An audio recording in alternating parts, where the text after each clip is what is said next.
Hey, brothers and sisters. Praise the living God, brothers and sisters. Praise the living God as we come into another year still on this earth. Praise God, brothers and sisters, for the opportunity to win more to Christ. I wanted to give you my best guess of who is the Antichrist. Now, I've made videos showing who the things that the Lord has shown me, clues about the Antichrist and all the things. So those of you watching my videos, you know what I'm talking about. But here's a person who is a leader today in the world. He is 44 years old, and the Lord has showed me keeps showing me about 4 and 44. He was born on Christmas Day, which is really a mockery of, of course, Jesus wasn't born on Christmas, December 25th. This guy was born on December 25th, which is a mockery to the world of being born on the same day as Christ, what the world thinks. He is under the fleur-de-lis. He is of French descent on his father's side. His father was a prime minister of Canada when he was born. He is currently, his mother is a Sinclair.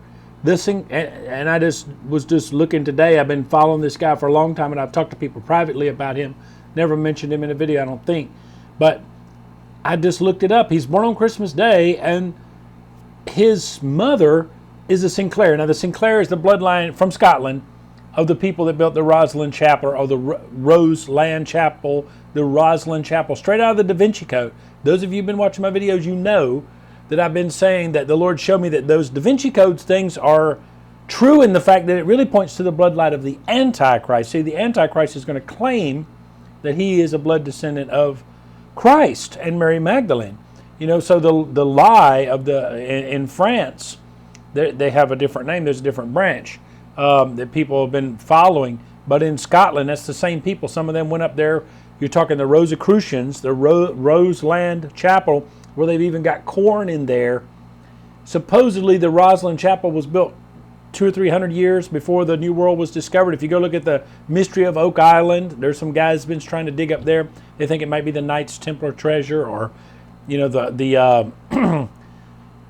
call it, the Holy Grail, and which they're pursuing the Holy Grail. But those of you guys who follow me, you know that they do things with all this symbolism.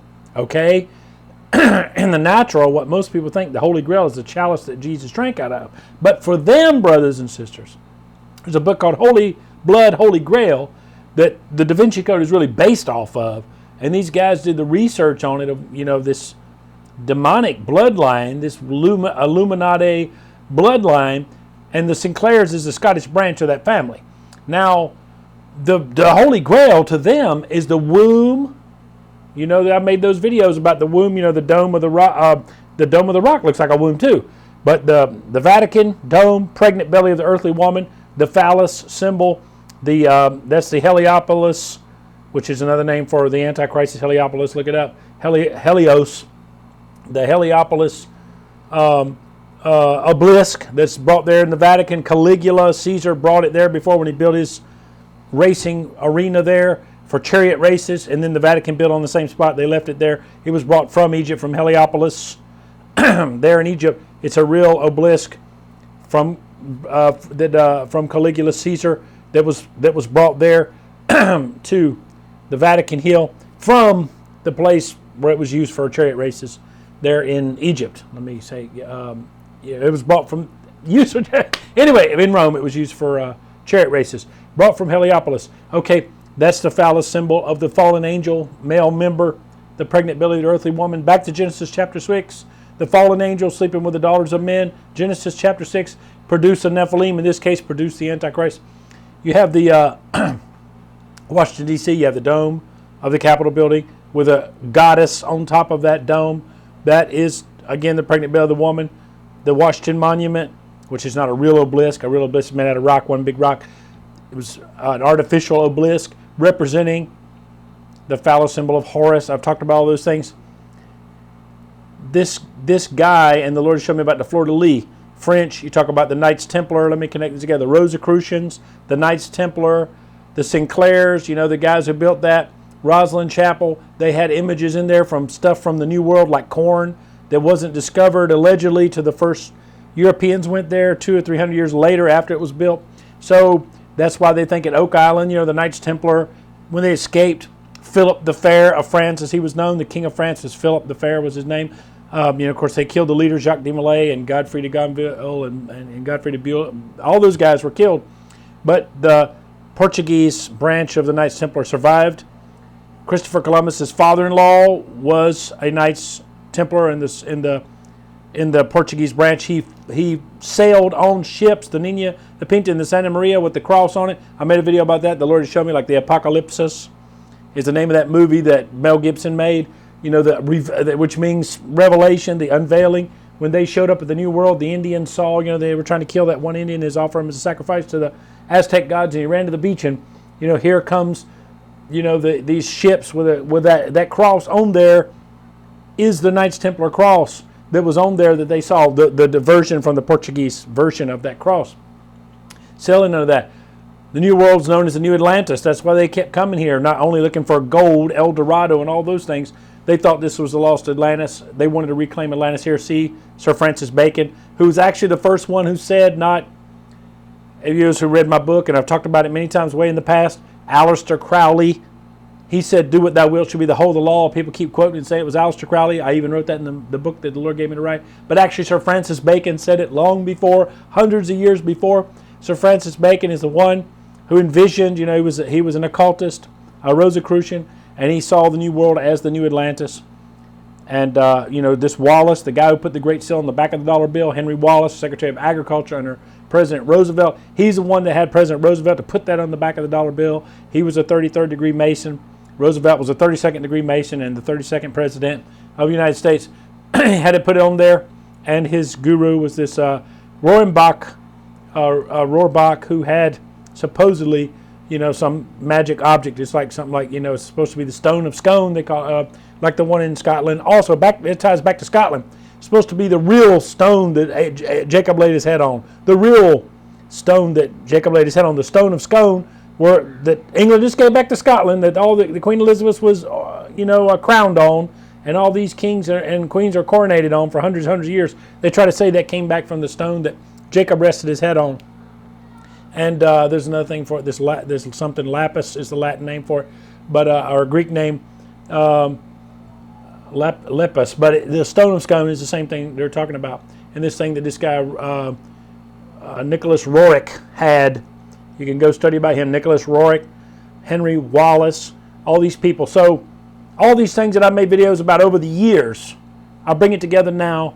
And those of you who watch my videos, you can appreciate this. Some people want a 2-minute video to say, who's the Antichrist? And my best guess of all the things I've looked at, if it is a man, it is the Prime Minister of Canada, Justin Trudeau, who fits all these things together and brings together the Sinclairs, which is from the Scottish branch. His mother, from his mother's side. See, let me tell you another thing too, in a mockery of Christ. And they claim to be Jewish. They claim to be the blood descendants of Jesus and Mary Magdalene. That's the Holy Grail, the womb of Mary Magdalene.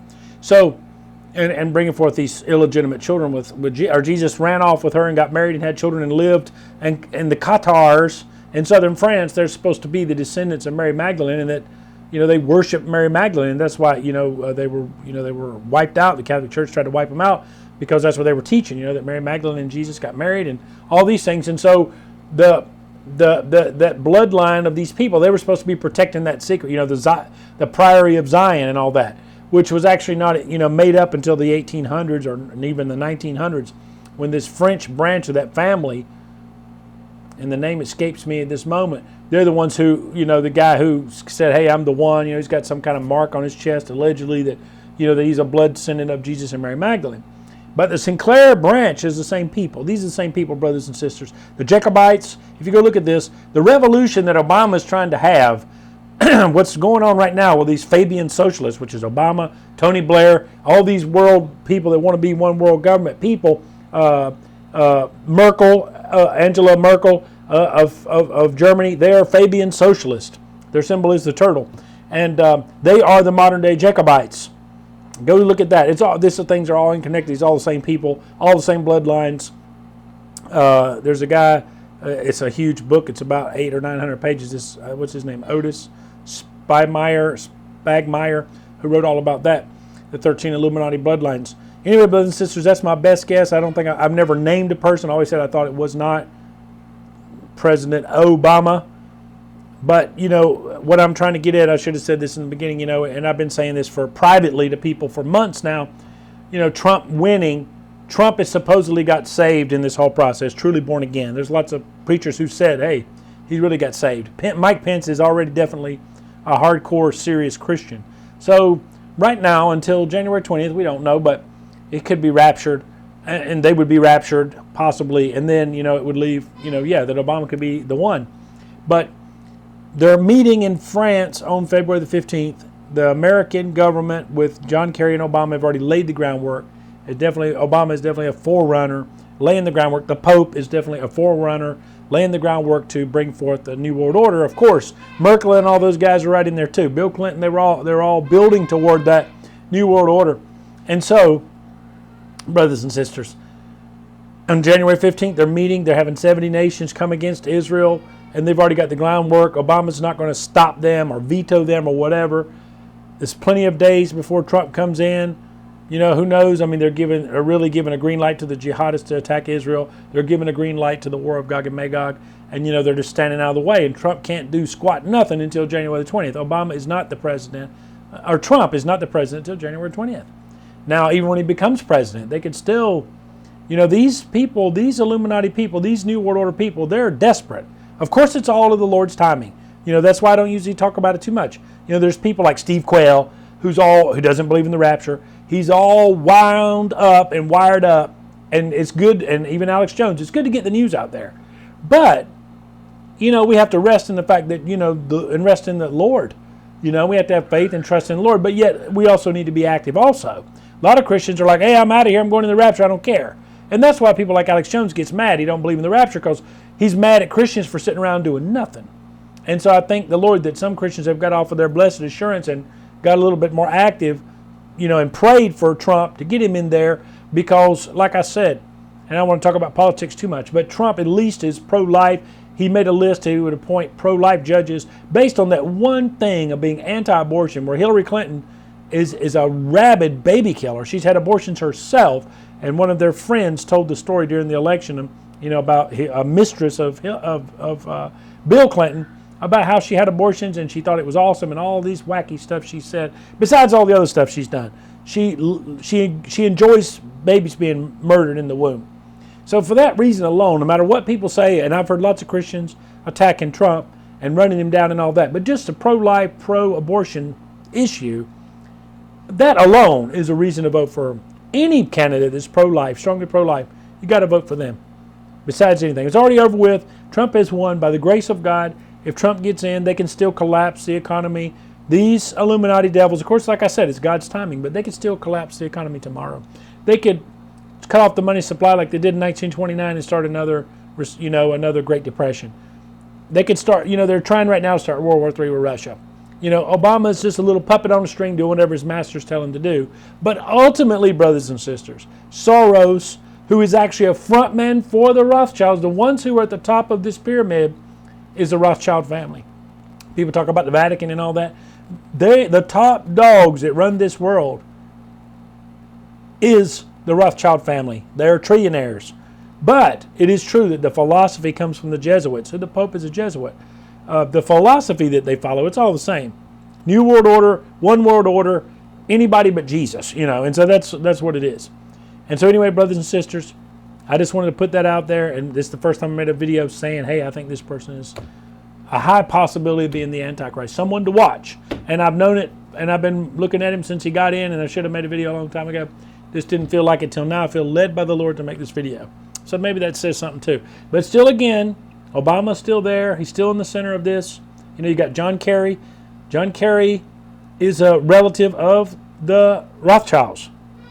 So, who knows? Of course, he's an older guy. He's in his 70s, So I think a more younger guy. Trudeau, look at Trudeau's face. I mean, look at this guy. I mean, he looks like Alexander the Great or something. I mean, he looks like, he's like, he's like cool and hip and everybody likes him and all that, I mean, he's just got that look of like a movie star or something to me. I mean, I don't know. So I don't know that much about him, and hearing him talk because he's usually speaking French and all that. But anyway, brothers and sisters, it's almost midnight here. It's after 11 p.m. on the 31st. So praise God, they have a big loud celebration here. So I'm going to get this finished up before that. Anyway, brothers and sisters, God bless. Pray, there's Christians who make videos attacking everything. There's Christians who make videos attacking New Year's resolutions. That's man's time. We know that this is a calendar of man, but we can still use it to mark time and say, it's 2017 and the calendar on earth, and, it's a time for a new beginning. So rededicate your life. Make a commitment to read the Bible within a year, and look up a schedule on how to read the Bible in a year and start reading. It's like 3 chapters a day. You can read the whole Bible in a year. So I ask you to make a commitment. If you don't want to do that, do the New Testament. As a matter of fact, you could read the New Testament in a month. But, you could say, I'm going to make a schedule and read 3 chapters a day of the New Testament, so I read the whole thing. Maybe it will take you through the end of February or whatever. Go for it. Go for it. Make a New Year's resolution. I'm going to pray more. I'm going to read the Bible more. I'm going to, get more active in my church if you go to a church. If you can find a good one, then go to it and get active.